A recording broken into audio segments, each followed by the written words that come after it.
ये मतलब इनइक्वालिटी। ये बालक बहुत सोचे हैं कि भैया ये क्वेश्चन ना हो में हम पे। मैं तुम्हें बताऊंगा कैसे करने ये क्वेश्चन, गौर से देखियो। ये क्वेश्चन कैसे करने, गौर से देखियो। जब कभी ऐसे क्वेश्चन आ जाए ना, तो एक बात ध्यान रखियो, मैं इन क्वेश्चन ने दादा बाबा से ही करवा दूं। इनइक्वालिटी एक बार यूट्यूब पे जाकर देख लियो, कभी ना भूलोगे, पढ़ा रखी है मैंने। इनइक्वालिटी बाई संदीप सर रोजगार विद अंकित डाल दियो, कभी ना भूलोगे। मैं इसे बताता हूं कि दो फैमिली होकर है, ए फैमिली और बी फैमिली। ए फैमिली में ये सबसे बड़ा चिन्ह होकर है, ये उसके बाद का होकर है, और ये उसके बाद का। बी फैमिली में जो चिन्ह होकर है वो इसके अपोजिट हो में, इसकी चौंच इधर है, इसकी इधर है, इसकी इधर है, इसकी इधर है, ये बराबर का फिक्स रहे। मैं हमेशा इसे ऐसे पढ़ाया करूं कि ये जो चिन्ह है ये तो दादा है, क्या है ये दादा, ठीक है। ये जो चिन्ह है ये पिता है, ठीक है। और ये जो चिन्ह है ये है बच्चे, सही है ना। ए फैमिली के दादा का चिन्ह देख लो ध्यान से, जब भी ये चिन्ह आएगा तो मैं बोलूंगा ए फैमिली का दादा, जब भी आएगा तो मैं बोलूंगा ए फैमिली का पिता, और जब भी आएगा तो ए फैमिली का बच्चे। यहां पे देखो ध्यान से, ये बी फैमिली का कौन है, दादा। ये बी फैमिली का कौन है, पिता। और ये बी फैमिली का कौन है, बच्चे। सही है यहां तक बात? यहां तक की बात सही को समझ में आ रही है? अब एक चीज बहुत अच्छी तरह से समझ लो, मुझे ये बताओ, अगर तुम्हारे घर में दादाजी हैं, पापा हैं और बच्चे अर्थात तुम हो, तो मुझे ये बताओ तुम्हारे घर में कौन की चलनी चाहिए? सीधी सी बात है जी, दादाजी सीनियर है तो दादाजी की चलनी चाहिए। और बाबा है, दादाजी नहीं है घर पे, पापा जी की चलेगी, और पापा जी भी नहीं है तो बच्चों की चलेगी। यही तो कॉन्सेप्ट होगा ना पूरा। तो यहां पे ध्यान से देखियो, जैसे ये कथन है ए से लेकर यहां एच तक, यहां बीच में दादा पापा बाबा बच्चे सब लिख रहे हैं कि ना लिख रहे हैं, चिन्ह लग रहे हैं ना इनके। तो गुड्डा ध्यान से देखो, जैसे मान के चलो ये बी है और ये जी है, तो ये बी से जी है, तो तुम बी से जी तक जाओ बस, उसके बाद तुम्हें कहीं भी नहीं जाना है। बी से पहले के से तुम्हें कोई मतलब ना है, जी के बाद से के मतलब ना, बी से जी तक जाओ। मुझे एक बात बताओ कि बी से जी तक जाऊंगा तो ये कौन कौन मिल रहा है? बच्चे मिल रहे हैं, मतलब बराबर का चिन्ह। ये कौन, दादा का चिन्ह मिल रहा है। ये कौन मिल रहा है अगला, पापा का चिन्ह। ये कौन है, बच्चे का, और ये कौन है, पापा का चिन्ह। अब मुझे ये बताओ, इस परिवार में जो ब्रैकेट में रखे हैं यही मेंबर तो हैं प्यारे गुड्डा। सीनियर मेंबर कौन है, बाबा। ये देखो बाबा है इसमें, तो इस घर में किसकी चलनी चाहिए, बाबा की। और इनके बीच में जो ये चिन्ह रखे हुए ना, ये इस बात को दर्शाते हैं कि इस घर में जो चिन्ह बीच में है इनकी चल रही है। तो मुझे एक बात बताओ छोटी सी, इस घर में किसकी चल रही है? इस घर में चल रही है पापा की। जब इस घर में बाबा मौजूद है तो पापा की कैसे चल जाएगी? तो ये गलत हुआ कि नहीं हुआ? इतने एक शानदार कॉन्सेप्ट से पढ़ाता हूं मैं इस ट्रिक को। यानी बहुत सारे लोग इसे अलग अलग तरीके से पढ़ाते हैं, पर मैं दादा बाबा से ही पढ़ा के चैप्टर खत्म कर दूं और ये ना समझ में आवे कि कब चैप्टर खत्म हो गया। शायद इसी बात की बहुत लोगों को यूं है कि यार ये गांव की भाषा में कैसे इतने टफ टफ चैप्टर ने खत्म कर दिया। भैया सिस्टम है अपना अपना। बालक गांव की भाषा में समझे तो मैं गांव की भाषा में समझाऊंगा। दूसरी बात, बढ़िया तरीका जानू मेरे बहन भैया गांव के ही हैं, तो भाई मैं फारसी ना बोलूं क्लास में, जैसे यूं समझेंगे ऐसे समझाऊंगा।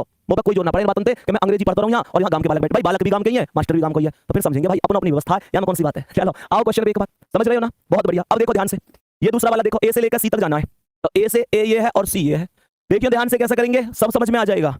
ए से सी तक कौन कौन मिल रहा है? ये कौन मिल रहा है, पापा, पापा का चिन्ह है, और ये कौन मिल रहा है, बच्चे। मुझे ये बताओ कि यहाँ कौन की चल रही है बीच में? यहाँ चल रही है पापा की। और इस घर में कौन कौन है? तो भैया पापा है और बच्चे हैं, बाबा तो है ही नहीं, बाबा तो है ही नहीं। बाबा ना आए तो फिर बाबा की अनुपस्थिति पापा की चलेगी, और पापा की चल रही है तो मारो करेक्ट, खत्म कहानी। अब देखो आगे और सिस्टम बनाते हैं इसका। ए से लेकर एफ पे, तो ए से शुरू करना है और एफ पे जा रहे हैं। बहुत जल्दी लेकर आ रहा हूँ इस चैप्टर को, डिटेल में परेशान मत हुई हो।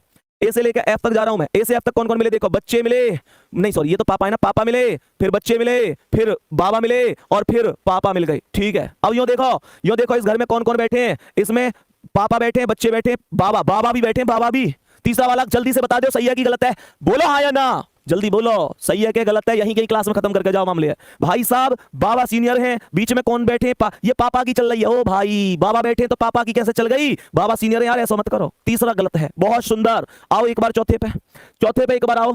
चौथे के हिसाब से देखो ए से एफ तक, तो ए से लेकर यहां से एफ तक चले जाओ, तो ये कौन कौन मिले? ये मिले कौन? पापा। ये कौन मिले? बच्चे।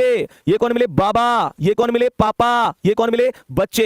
अब यूं बता दो बस मुझे, सीनियर कौन है? भाई पापा, बच्चे, बच्चे और बाबा, बाबा है इसमें, सीनियर बाबा है। और ये देखियो बीच में कौन बैठे हैं? बाबा ही तो बैठे हैं, परिवार में बाबा सीनियर हैं, बाबा सही है भैया, परिवार में बाबा की चल रही है, तो ये वाला बिल्कुल सही है। दूसरा और चौथा अनुसरण करेगा, एक ऑप्शन मिलेगा तुम्हें बढ़िया सा प्यारा सा भैया जी, दूसरा और चौथा अनुसरण करता है, उस पर टिक लगा दियो, तुम्हारा काम खत्म। मुझे एक बार यूं बता दो सभी प्यारे गुड्डा और गुड़िया, यूं बता दो तुम्हें ये समझ में आएगा क्या ना? सच बताइए, चाहे किसी ने पहली बार पढ़ा हो, अभी तो पहला क्वेश्चन, अभी तो ये केवल पहला क्वेश्चन तुम्हारे सामने ऐसे ही रखा है प्रैक्टिस सेट में। मुझे यूं बता दो समझ में आ गया कि ना? जल्दी से, सब कुछ ओके की रिपोर्ट में है कि ना है? जल्दी बोलो, मैं अगले क्वेश्चन दूंगा अभी, सही है ना प्यारे गुड्डा? एक चीज बहुत अच्छी तरीके से समझ जाओ, सबसे महत्वपूर्ण चीज ये है कि जो जिस भाषा में समझ सके उस भाषा में समझाना चाहिए। मुझे अच्छी तरह से पता है यहाँ यूपी पुलिस की तैयारी करने वाले 80% मेरे प्यारे गुड्डा गुड़िया गांव से बिलोंग करें, तो मैं बिल्कुल चिंता मत करियो, मैं गांव का ही हूँ, बहुत बढ़िया तरीका समझाऊंगा, बिल्कुल परेशान मत होइयो, ठीक है ना? सर आप कहां से? कल भी बताई भाई मैंने, जिला बुलंदशहर, तहसील खुर्जा, गांव है सारंगपुर, क्या सारंगपुर, तहसील खुर्जा में, ठीक है। आओ एक बार नेक्स्ट क्वेश्चन पे, बताओ इसका आंसर क्या है सभी प्यारे? अब की बार मैं उम्मीद करूंगा आप आंसर कर दो, मैं उम्मीद करूंगा आंसर आप ही कर दें प्यारे बच्चे। ए से ई तक जाना है, जल्दी जल्दी आओ, ए से ई तक। और अब की बार मैं ऐसे सोचूंगा कि मैं वो ब्रैकेट वाले भी नहीं लिखूंगा, डायरेक्ट ऊपर से ऊपर देख के कर देंगे, खत्म। तो ए से ई तक चेक करियो किसकी चल रही है, पापा की जब चलेगी जब बाबा ना होंगे। तो चेक करियो, यहाँ लिखो मत ब्रैकेट में, इतना टाइम कौन पे है, आंखों में खत्म करो इसे जल्दी से, पेन नहीं उठाना इस बार। तो ए से ई तक पापा की जब चलेगी जब बाबा ना होंगे, और बाबा आए गए तो तुरंत गलत है। देखियो कौन है, बच्चे बच्चे पापा और बाबा। ओ भाई साहब ये देखो बाबा का चिन्ह है, बाबा इस घर में, तो बाबा है तो पापा की थोड़ी चलेगी, खत्म कहानी, लिखने की जरूरत ही ना है। आओ एक बार अगले पे, ए से लेकर ई तक किसकी चल रही है, बाबा की। ए से ये रहा और ई रहा, बाबा की चल रही, चेक करियो ये कौन है, बच्चे, ये कौन है, पापा, और ये बाबा सीनियर है, बाबा की चल रही है जी, बिल्कुल सही है। आगे आओ तीसरे पे, ई से एच, तो ई है और एच ये है। ई से एच में किसकी चल रही है, पापा की, चेक करो पापा की जब चलेगी जब बाबा ना होंगे। यहाँ कौन है, बाबा की खाट सबसे पहले पड़ी है, ई के तुरंत बाद बाबा की खाट पड़ी है, गेट खोलते ही बैठे हो। तो ये बताओ पापा की कैसे चल जाएगी भाई, बाबा बैठे हैं, बिल्कुल गलत है। ई से एच तक ये बिल्कुल सेम है, ई से एच तक यहाँ बाबा की चल रही है, बाबा सीनियर है, बिल्कुल सही है, दूसरा और चौथा अनुसरण करेगा। बताओ कभी भूल रहे हो तुम इन चीजों को अब। चलो नेक्स्ट क्वेश्चन, बाकी एक दिन इसको करा भी दूंगा मैं टाइम निकाल के, ठीक है। चलो